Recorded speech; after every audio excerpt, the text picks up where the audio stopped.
Let us go then, you and I, when the evening is spread out against the sky like a patient etherized upon a table.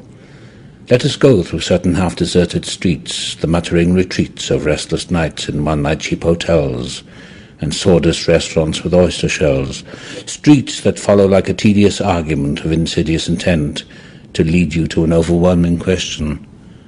Oh, do not ask what is it. Let us go and make our visit. In the room the women come and go, talking of Michelangelo.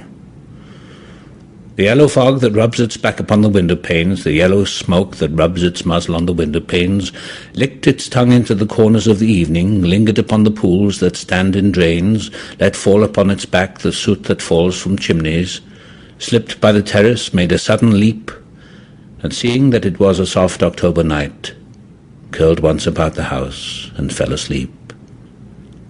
And indeed there will be time for the yellow smoke that slides along the street, rubbing its back upon the window panes. There will be time to prepare a face to meet the faces that you meet. There will be time to murder and create, and time for all the works and days of hands that lift and drop a question on your plate. Time for you and time for me, and time yet for 100 indecisions and for 100 visions and revisions before the taking of a toast and tea.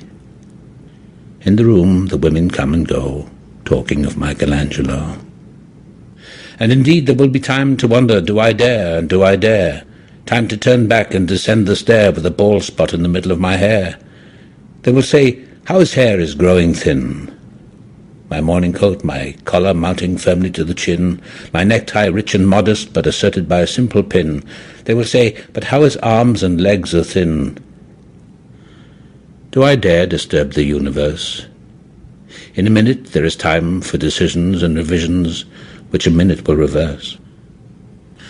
For I have known them all already, known them all. Have known the evenings, mornings, afternoons. I have measured out my life with coffee spoons. I know the voices dying with a dying fall beneath the music from a farther room, so how should I presume? And I have known the eyes already, known them all, the eyes that fix you in a formulated phrase. And when I am formulated, sprawling on a pin, when I am pinned and wriggling on the wall, then how should I begin to spit out all the butt ends of my days and ways? And how should I presume? And I have known the arms already, known them all, arms that are braceleted and white and bare, but in the lamplight downed with light brown hair. Is it perfume from a dress that makes me so digress? Arms that lie along a table or wrap about a shawl, and should I then presume? And how should I begin? Shall I say I have gone at dusk through narrow streets and watched the smoke that rises from the pipes of lonely men in shirt-sleeves leaning out of windows? I should have been a pair of ragged claws scuttling across the floors of silent seas.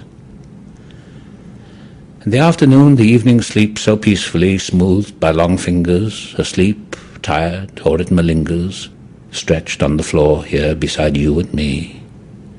Should I, after tea and cakes and ices, have the strength to force the moment to its crisis?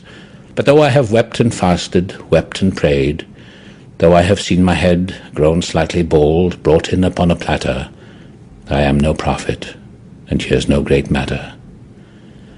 I have seen the moment of my greatness flicker, and I have seen the eternal footman hold my coat and snicker, and in short I was afraid. And would it have been worth it after all, after the cups, the marmalade, the tea, among the porcelain, among some talk of you and me? Would it have been worthwhile to have bitten off the matter with a smile, to have squeezed the universe into a ball, to roll it towards some overwhelming question, to say, I am Lazarus come from the dead, come back to tell you all, I shall tell you all? If one, settling a pillow by her head, should say, that is not what I meant at all. That is not it at all. And would it have been worth it after all? Would it have been worthwhile after the sunsets and the dooryards and the sprinkled streets, after the novels, after the teacups, after the skirts that trail along the floor, and this and so much more?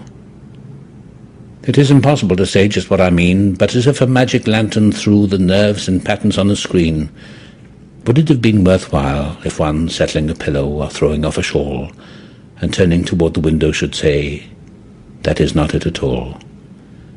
That is not what I meant at all. No, I am not Prince Hamlet, nor was meant to be.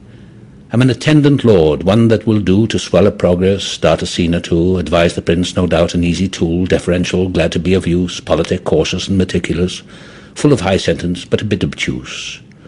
At times, indeed, almost ridiculous, almost at times the fool. I grow old, I grow old. I shall wear the bottoms of my trousers rolled.